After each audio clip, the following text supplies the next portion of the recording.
So after discussing the selection and development of certain strains, let's talk about the next step, that is culture media and upstream compounds that can be produced from these particularly selected microorganisms. So as earlier said, that an ideal substrate for any microorganism to grow as a media would be the one which is inexpensive, which is abundantly available, and which can be easily sourced, and it is consistent.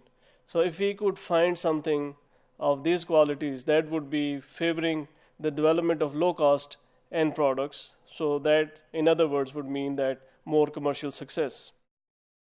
So normal sources are crops, animals, marine and yeast based compounds which are used as culture media or substrate predominantly for commercial production of many suitable end products or specialized compounds. So if you only talk about the cost factor regarding these substrates, it can represent up to from 30 to 70% of the fermentation process cost. It is incurred on the raw material or the culture medium. So that means it's a major chunk of cost of production of such compounds. So we should ideally look for some cheaper and good sources to reduce the cost. And it is also very tricky to note that even if there is a small change in the composition or micronutrients in this culture medium, that is going to have a drastic effect on the mechanism and the metabolism of these microorganisms and the end products that they produce. The amount and quantification of these end products is very much dependent on these nutrients and their relative proportions.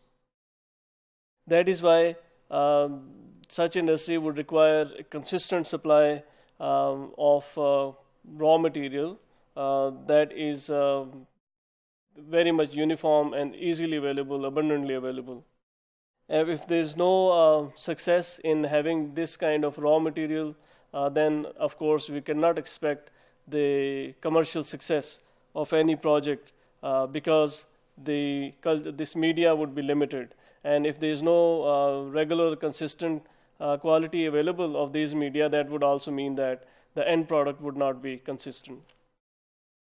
So what actually makes this culture media makeup? So we have to see that what are the more important things. So normally it is the nutritional requirement of microorganism that we are dealing, and then we have to look at the ability of these microorganisms to biosynthesize compounds for their nutrition. For example, they might need amino acids, vitamins, lipids, and carbohydrates for their own growth and development and increase in the cell mass of these microorganisms as well.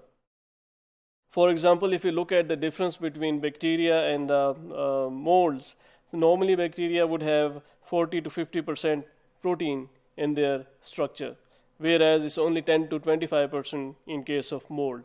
So that would mean that because of the cellular mass would require more proteins, it means that the nutrition requirement of bacteria would be different than molds.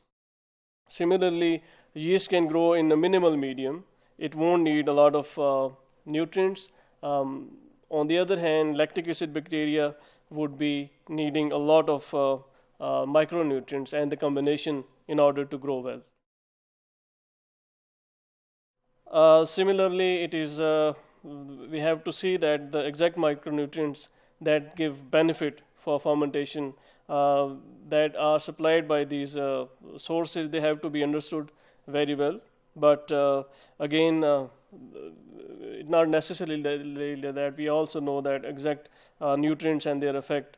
It's not always very well known.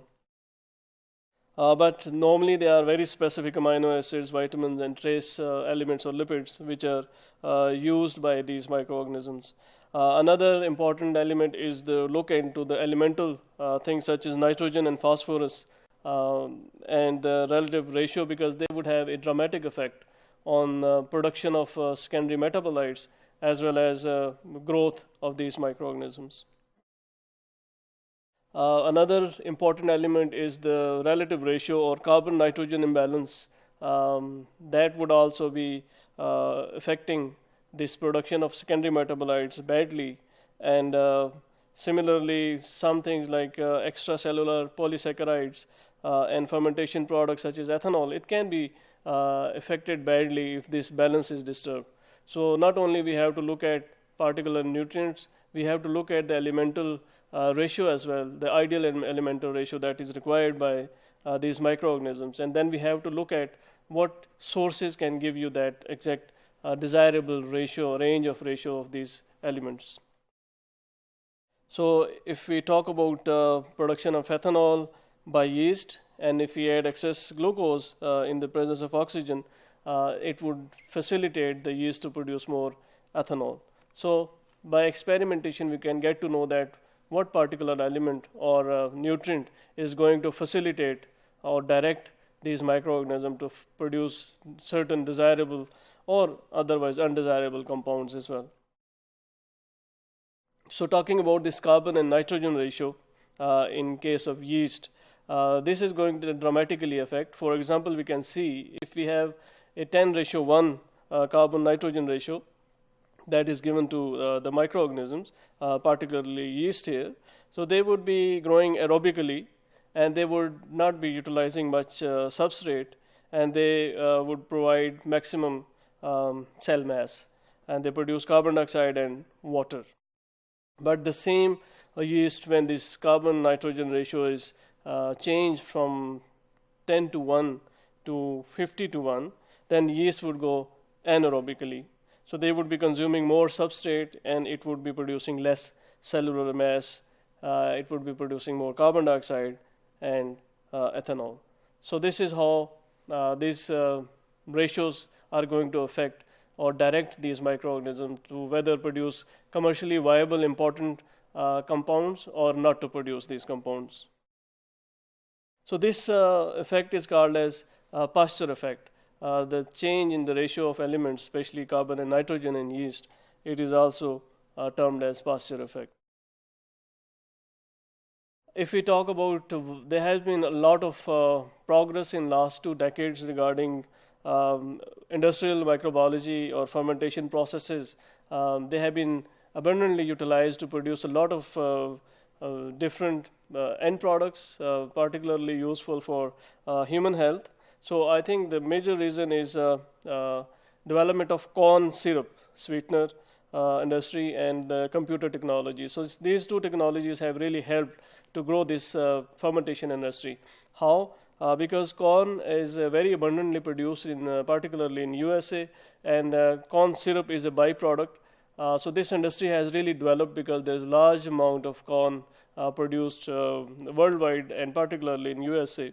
So if you look at the composition of this starch, this corn, the starch is 70%, and when we dry it to 19% moisture, it has got very, very long shelf life. That is around 2 years. So having a substrate that can be stored for 2 years in suitable conditions would mean that this is abundantly available and the raw material it can be easily sourced. And because it is abundantly produced, so the cost of this raw material would not be very high as well.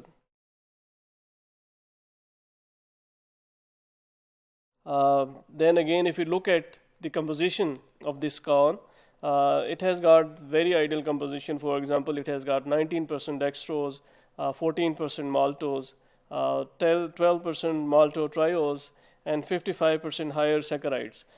They are used to control microbial growth rate and production in fermentation. So these are a very desirable composition of corn syrups that have got many carbohydrates-based compounds that can be easily fermented by microorganisms, and it can be used as a substrate.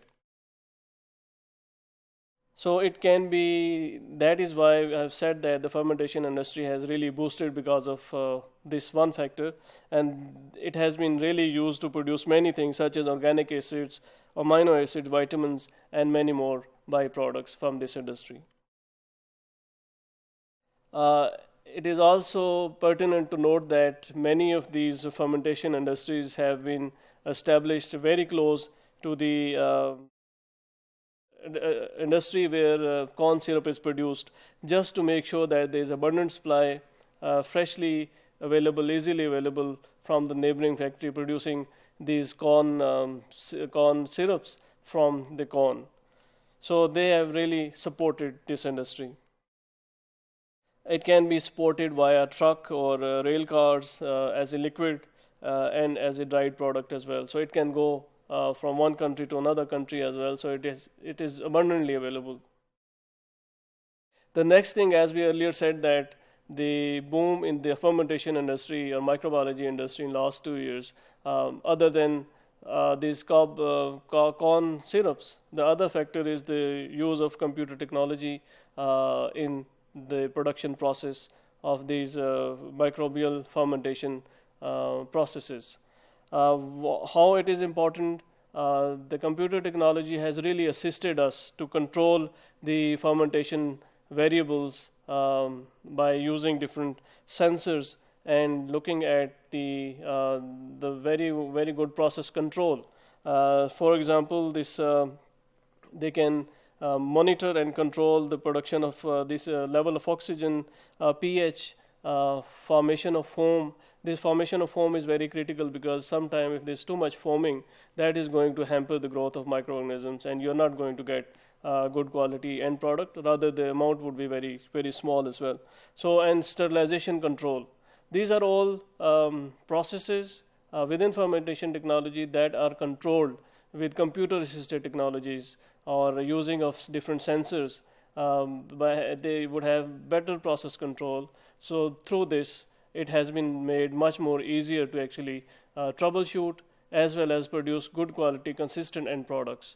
So that's the summary that how we have seen much growth in this area. And it also shows that if we can develop the allied industry along with this fermentation technology industry, that normally helps them grow in a very good manner.